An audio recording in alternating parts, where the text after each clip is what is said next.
truly is a pleasure to just be here with all of you today. So my name is Shyamala. I have been in practice and working with people for almost 2 decades. So I've been at it for a little while.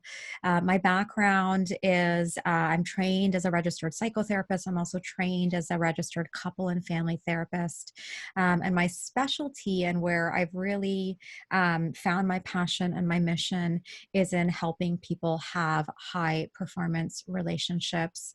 And what I mean by that is really helping people to understand the correlation and the connection between the way that we think or our mindset, the way that we communicate, and the way that we navigate our relationships. I've really come to understand that when we're able to navigate our relationships well, and when we're able to improve the quality of our relationships, it actually improves the quality of our life overall. So that's something that I've become really, really passionate about, particularly, I would say, in the last half of my career. And so from a personal perspective, I've been, like I said, in practice for almost 2 decades. I've been a mom for 1 decade. And I have to say that the landscape of my professional life and my personal life really did change through the gift of motherhood. I actually found motherhood and still find it really, really challenging. And it's been through those challenges that I've really grown um, as a person and also as a practitioner. And I think for me, that's really given me a deep sense of passion of working with women in particular. So that's a bit of my background and a bit of what brings me here. And I think part of what's kind of connected Dana and I as well in some of our work together, I think she shares some similar passions in terms of really being able to support ambitious women kind of live their best life. And so I think this was just sort of a natural fit for us. Mm-hmm. That's amazing. And I know you talk a lot about mindset and communication and some of the things that actually can help us navigate those relationships to have those high performance relationships. Can you speak a little bit to those things? Yeah, absolutely. So, what I've come to understand in my work with people is that, um, relationships are such a strong predictor of overall satisfaction in life. Relationships are such a strong predictor of overall wellness for people.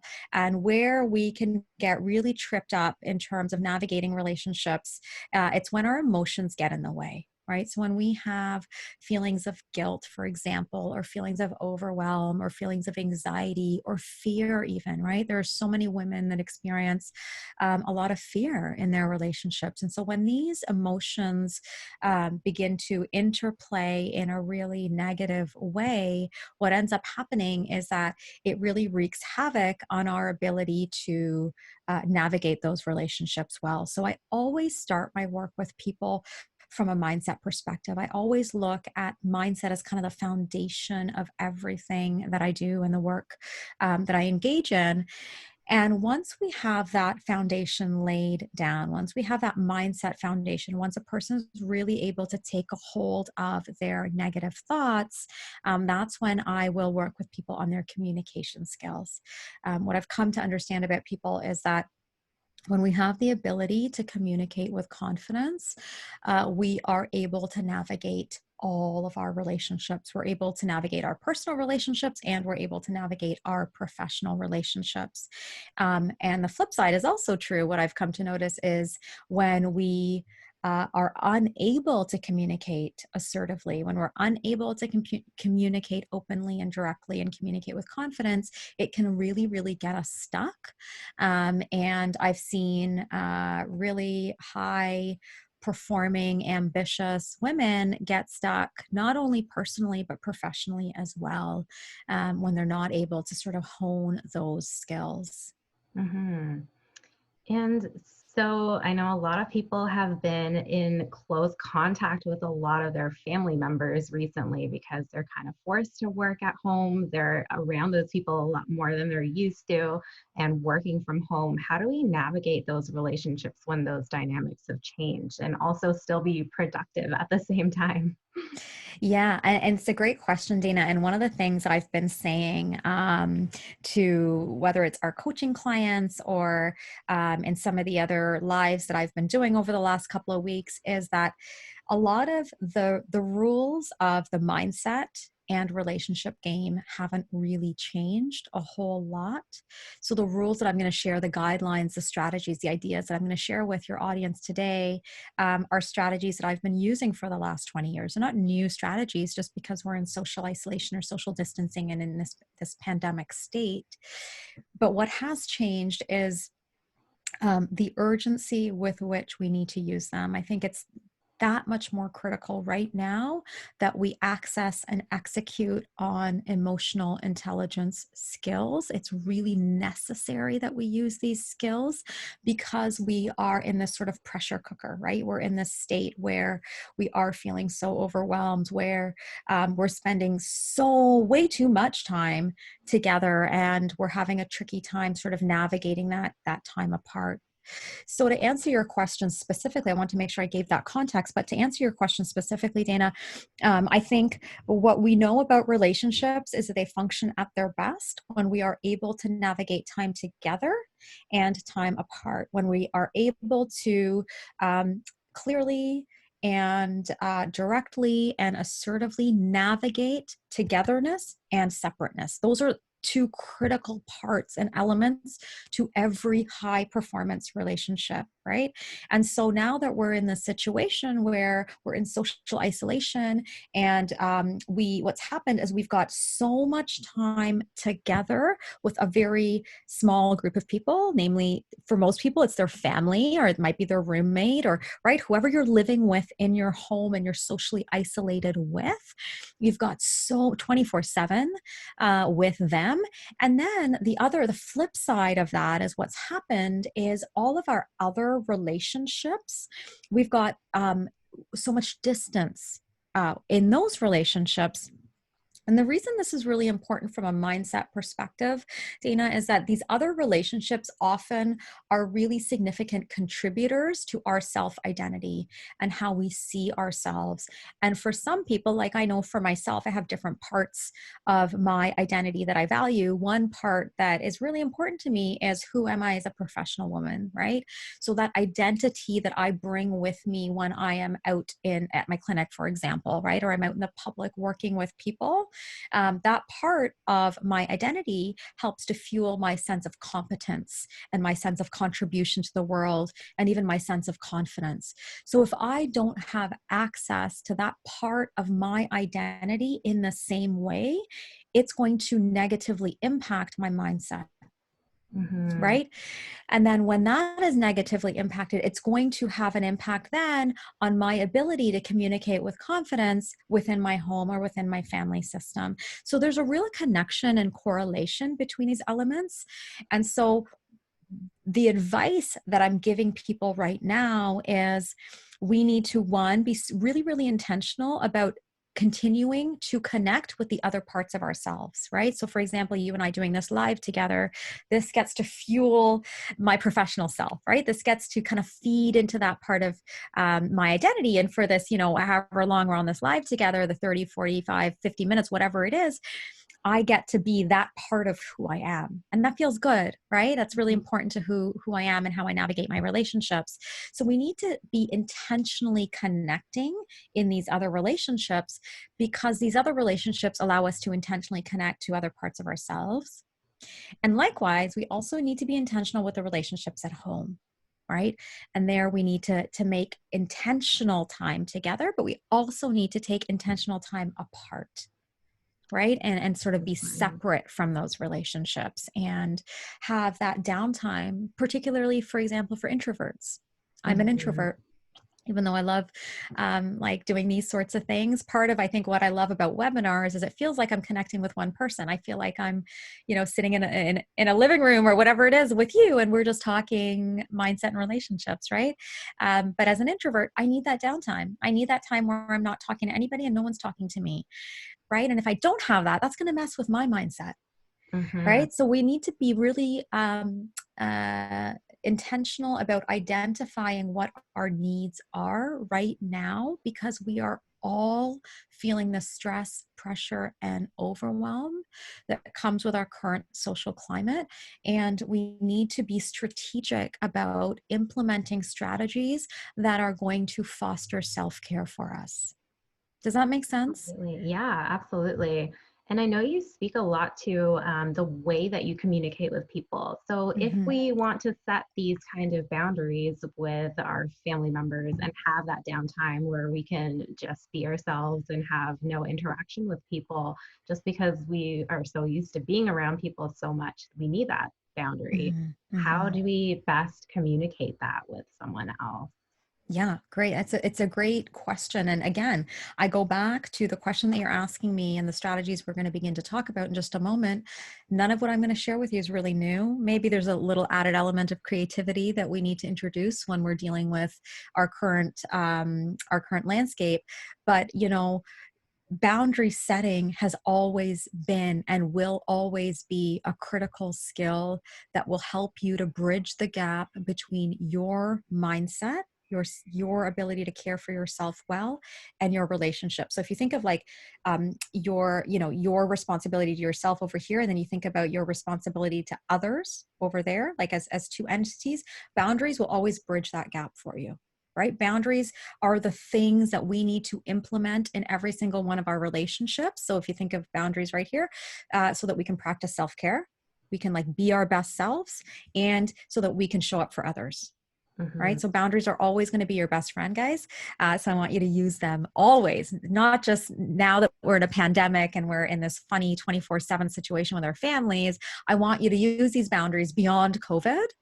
One of the strategies that I will use with my coaching clients is number one, identify what you need. You always have to start from a place of what is it that you need? What is it that I need in this moment? What do I need? Do I need an hour of downtime? Do I want to go for a walk by myself? Is that what I need right now?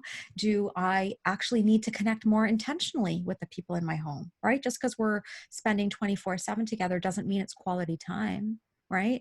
Do I need to actually say, I have a 10-year-old, like she's been communicating her needs a lot to me and in all sorts of ways. And I'm not always able to meet them. But she's being very clear with me, right? Like I need to do, so we're home, but you're not spending any time with me. Like I need to do something with you, mommy. Okay, great. I need to get some work done, right? So let's negotiate around that. Where can we put in some time for us to connect and do something together? And what's that activity going to be? So we're going to be really concrete about what our needs are so that when we ask for them, Dana, we're not saying things like, um, I need you to be there for me more. Well, that's super vague. And often that's how we communicate. Or I need, I just feel like you don't care about me. I feel like I'm not important. By the way, my daughter has said all of these things to me in the last 3 weeks. So, but she's 10. So, but as adults, right? Like we do that too as adults. We say stuff like that as adults, right? Yeah. And what we need to do is be really concrete, right? So, things like, what I'd like is, could we sit down together this evening and can we watch a movie together? Can we like grab a bowl of, I love popcorn. Like we grab a bowl of popcorn and sit down and watch a movie together. And or could you give me 2 hours to just be in my home office and get some work done, right? Like I need to get some things out. I need to get some emails done. Could you give me 2 hours? Right? Mhm. That's concrete. That's really concrete. And so when we ask for what we need, we have to give a bit of context, is what I always say. Give people context.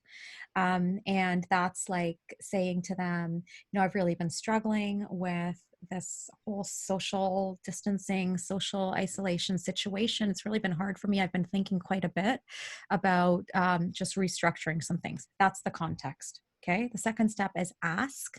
So you want to ask for what you need. I need to restructure time a little bit. I need some time to do some work. I need some time to get outside. I need some time with you, for example. Okay. Then you want to be specific.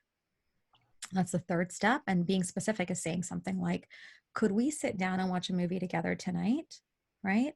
And before that, could I have a couple of hours to get some work done? That's super specific, right? And Mm. then the final step is you've got to sort of embrace and let go of the outcome, because people don't always meet our needs. And people don't often meet our needs. We have to be on, right? Like people have different agendas and they've got different priorities. And so that person, your partner, your family member might come back and say to you, well, no, you can't have 2 hours. Like, can we negotiate on that? Could we do an hour or whatever, right? Like, or, I don't have time to do a movie tonight. Maybe could we do a show, right? So that framework that I just outlined is a framework that I use in with my coaching clients, is a framework that I use in some of my online programming. And the acronym that your community can try to remember is CASE. So context, ask, specify, embrace, like embrace the outcome, right?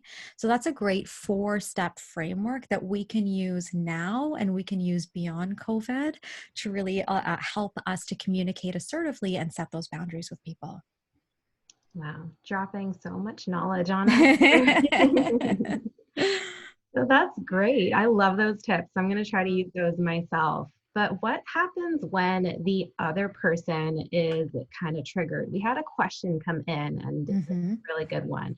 So, like, basically, you're okay with everything that's going on, but the other person has been triggered by something that you say. They don't like that you're setting up those boundaries, or like they're just not willing to negotiate. How do we Mm-hmm. negotiate, or how do we start up those kind of conversations with those Mm-hmm. people? Mm-hmm. Yeah, it's a great question because, well, it's just a great question, but also because most times, not always, most times when we uh, set up boundaries and we assert our boundaries, in most instances, people are not going to like it. So let me tell you why first, and then I'll tell you what to do with it. So the reason people are not going to like it is because um, the need to renegotiate boundaries comes out of a particular systemic dysfunction in a relationship. So let me just break that down, because that language probably doesn't really make sense to most people. So when I say a systemic dysfunction, that means that you are doing something and I am doing something to contribute to the dysfunction. We're in the dysfunction together, right? We're both part of the dysfunction, right? So let's say I am an over functioner, right? That means I'm doing too much in our relationship. I'm always the one calling you. I'm always reaching out to you. I'm always right, checking in on you, and you just don't do any of that back. So I'm over functioning in our relationship. I'm giving way more to our friendship than you're giving to our friendship. So I'm over functioning. What that's going to do, because let's just say you can expect me to call you every single morning and check in on you. Hey, Dana, how's it going? Right? Like, how's your day going? Like, you can expect, so you don't have to call me, because Shyamala's going to call you like clockwork every morning at 9 a.m. and check in on you. Okay. So I'm over functioning. So what happens when I over function is I invite you to under function. I invite you to do less than what is reasonably required to foster a healthy relationship, right? You're just never going to call, right? So now if I tell you as the over functioner, I've enabled you to under function.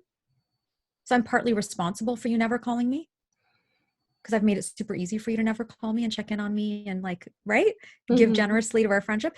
So if I now say to you, hey, Dana, like, I've really thought about our relationship, and, I don't feel like it's a two-way street. I don't feel like there's a lot of give and take. And I'm actually feeling like I'm really burnt out. I've got a lot going on right now. So, what I'd really like to do is I need to scale back a little bit. And, if you're able to reach out every now and again, or if you're able to support me with some of my needs, that'd be really awesome. You're not going to be happy. You're not going to be like, that sounds amazing. Just give me, like, you're not going to say that. You're going to be like, what do you mean? You're being so selfish. And you're right. Like, you're probably going to attack me in some way, Mm-hmm. whether that's aggressively or passive aggressively. You're probably going to let me know that what I'm doing is really not nice. And you're probably going to try to make me feel guilty for that. And you might even call me a bitch for doing that. Right? So these are the narratives that happen for a lot of women, right? It's the guilt of not over functioning any longer. So whenever we set up a boundary, we should expect that if we're setting up a boundary with somebody who's been under functioning, they're probably not going to like it. And I say that, I spend so much time saying that, because one of the biggest things that will get in the way of you setting boundaries is guilt, is feeling guilty. right? So the very first thing we need to do is know and understand that I might have a really hard time setting this boundary. That other person might not like it, but that doesn't mean that I shouldn't do it. Mm-hmm. And we need to have that self-talk with ourselves before we go into a conversation around boundary setting. Am I on the right track with the question here? Am I Yeah, okay? absolutely. I just want to make sure it's resonating and it's landing for your audience. So that's the first thing that needs to happen, right? So once you can do that from a mindset perspective, then what happens is you go into that conversation being able to let go of the outcome. And if you don't go into that conversation being able to let go of the outcome, you will be triggered. Mm-hmm. And you'll either back down or you will counterattack, but you'll do something unhealthy and unproductive in that conversation. Yep. Does that make sense? So Yeah. it starts with the mindset. Like even the boundary sign starts with that mindset. You gotta remind yourself that, you know what, I actually deserve reciprocal relationships in my life. Right? I had a really tough conversation last week, and I wasn't sure how it was going to go, but it was a decision I had to make, and I had to set a boundary with someone, and they got really activated. And they began to, passive aggressively, but attack me in a way, Mm-hmm. right? But I had gone into that conversation um, not being tied to the outcome. Like I was very clear on what I was able to do and what I was not able to do, and I had already gone in saying, I'm letting go of the outcome. That person can react however they want to react, but I'm clear that I'm acting in integrity and that this is where my boundary is. So the key, really, what I'm saying in a nutshell, is number one, identify that you are likely going to feel guilty, but that does not mean you don't have the conversation. And number two, you have to be willing to let go of the outcome in order to be able to communicate assertively, which is really, for me, what communicating with confidence means. Mm-hmm. Does that actually make sense Yeah, in like absolutely. real life terms? Yeah, those Yeah. are great tips. What would you say to someone who doesn't know how to actually disconnect from that outcome? They want Hmm. to, but they Hmm. aren't sure how to. Yeah. So a really practical mindset ninja move that I use all the time. Like it's such a tried and true way to decrease our anxiety. Because essentially, being able to or not being able to um, like disconnect or not be triggered, essentially what that is all about, Dana, is it's our anxiety. Our anxiety is activated. And once our anxiety is activated, we are hooked into that conversation. Think of it like a fishing hook. It's like that person's Mm-hmm. like, boop, I got you. And that's what they want. They want to hook you in. They want to reel you into that conversation and reel you into their emotional activation and get you all like, right, wild up. So a really cool ninja trick for that is to simply take out a sheet of paper and take a pen, and you're going to split that sheet of paper in half. Okay, you're going to split it in two. And what you're going to do on the left-hand side of that sheet of paper, you're going to write down all of the things that you can control with regards to that particular situation. So let me be super concrete. So let's say the situation is, I don't want to wash the dishes every night. I want some help washing the dishes. So I'm going to ask my teenage son to help wash the dishes. Okay. I don't have a teenage son, by the way. But let's just use that as an, because I've heard this example so many times. I'm going to ask my teenage son to wash the dishes. So so what can I control in that situation? I can stop washing the dishes. I can, I can ask, right? I can, I've got to come up with a lot of creative options, because I have to understand that he might say no, or he might, right? Like it might not happen the way that I'd like it to go. I can start using the dishwasher. So on the left-hand side, you're going to write down all of the things that you can control. And then on the right-hand side, it's going to be a longer list, because it's going to be all the stuff that you can't control. He might like get upset with me for even asking. He might completely ignore me. You need to be prepared for all of those possibilities, because those are all the things that you can't control, right? And then you take it one step at a time. You ask that question, right? You ask for that support and then you see where that goes.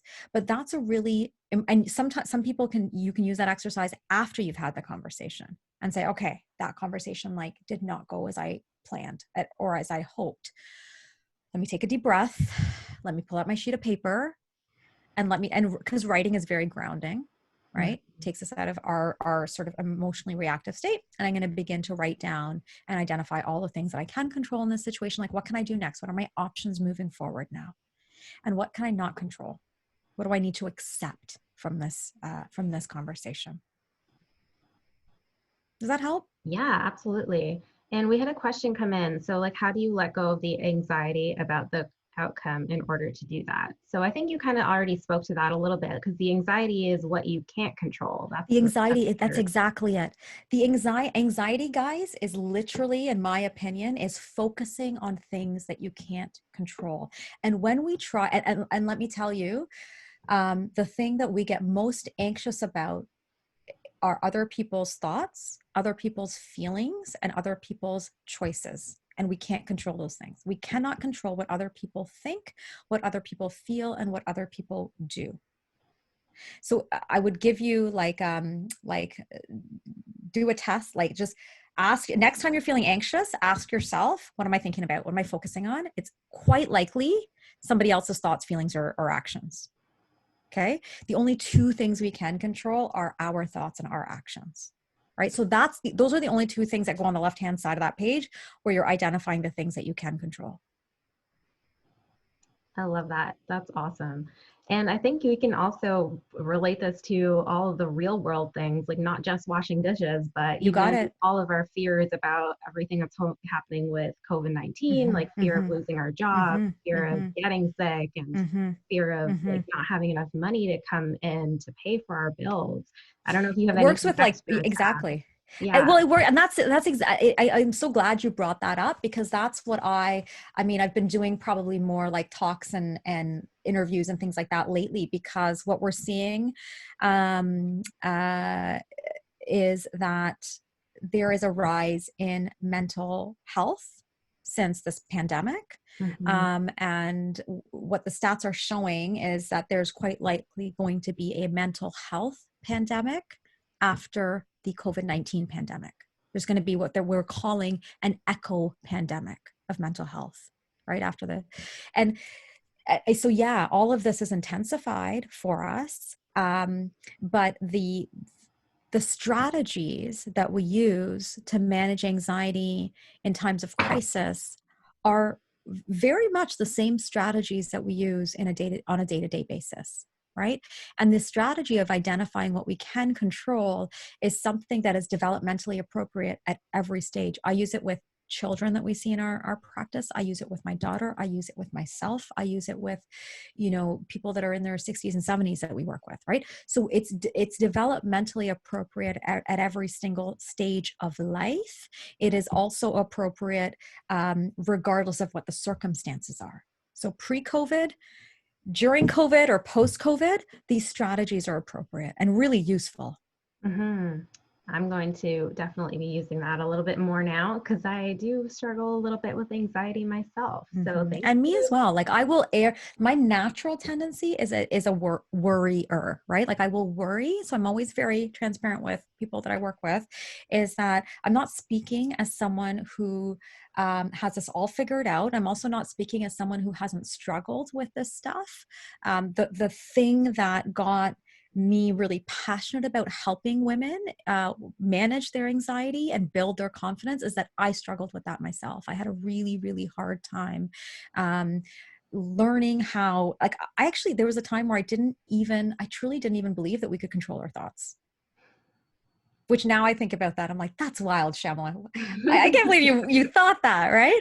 The most empowering thing you can do is actually manage your thoughts, right? Like that's, for me, mindset mastery is like the most empowering thing that we can do.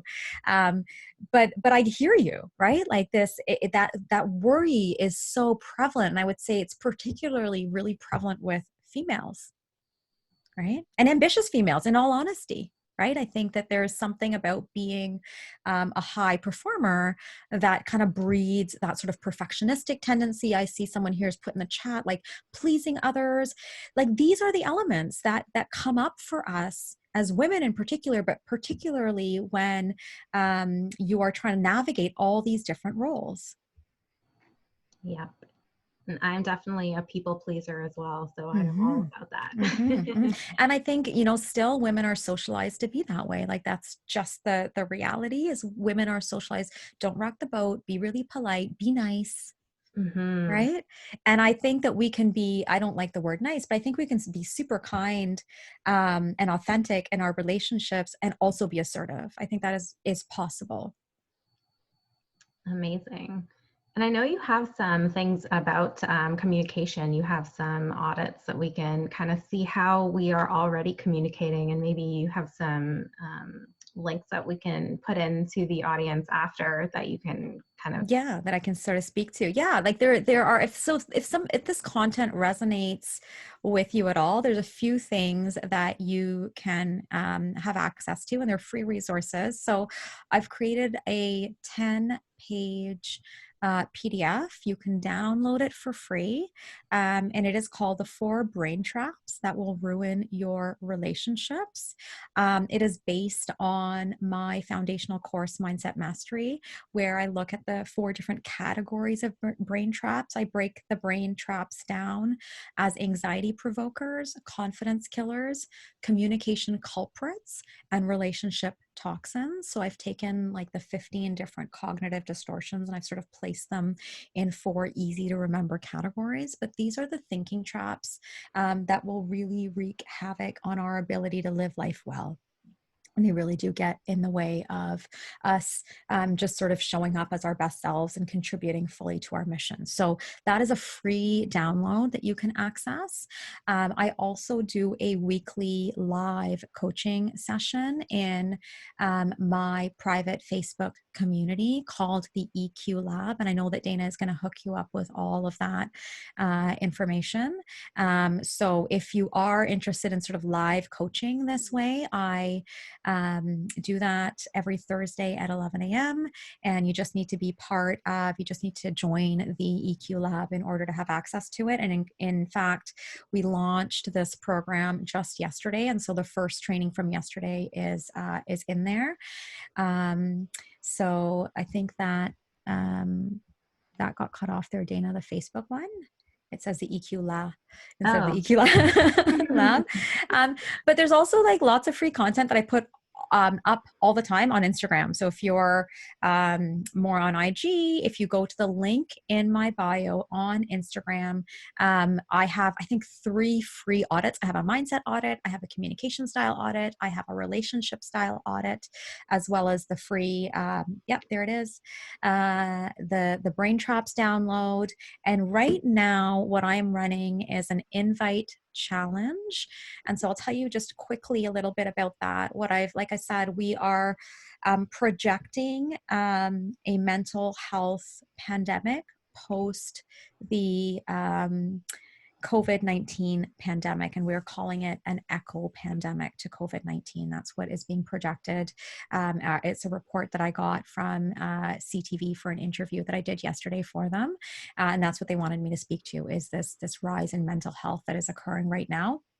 And so what I'm wanting to do is offer as much free support as possible and really build a community that is committed to really supporting one another in fostering emotional intelligence, because I think that those are the set of skills that's really going to help us to not only survive our current situation, but also thrive in our current situation. And so this invite challenge I am running between now and Tuesday, and the purpose of it is for you to invite people to help you up level your game, right? And so what we know is that we are the product of the 5 people that we spend the most time with. And so now more than ever, we really need to be intentional about who we are spending time with. Dana and I are part of a community together, actually, of really amazing practitioners. And I have to say that me spending time with them has helped me from a self-care perspective and from my own mindset mindset perspective. So I think it's equally important that we all have that sort of support. And so the invite challenge is about you inviting 3 people to join you in my EQ Lab, the free Facebook community, so that we can support one another. We can show up there. They will have access to all my live training. Anytime I do like a news interview or a live somewhere else, I post it in there. So it gives you access to tons and tons of free content. And so if you complete that challenge, what you will have access to is an exclusive by invite only training that I am going to be running. It is called the Relationship Bootcamp. And it's going to be completely free. And you can bring your tribe that you are up leveling with. And that's really going to help you to hone those skills. So if you want details about that challenge, it is posted on my Instagram page. It is also posted in the EQ Lab, which is the Facebook community. And there are 3 steps to completing that challenge. You literally need to follow me on Instagram. You need to download the free Brain Traps PDF. And you need to invite 3 people to join you with me in the EQ Lab. And once you've done that, send me a DM with the words, I am ready to level up. And you will be invited to that free training called the Relationship Bootcamp. So those are some of the resources that I am sharing with your community, Dana, just to support them. Amazing. You've been doing so much lately to help everyone. I love it. Well, Thank you you. guys have all the links to that right here, and I'm going to be posting them just in case you miss them, but you'll have access to all that information that Dr. Shyamala just mentioned. Does anyone have any last questions here? Let's wait a few seconds if anyone has questions. Do you speak to any use of like gratitude or affirmations to help with just kind of staying calm and doing that?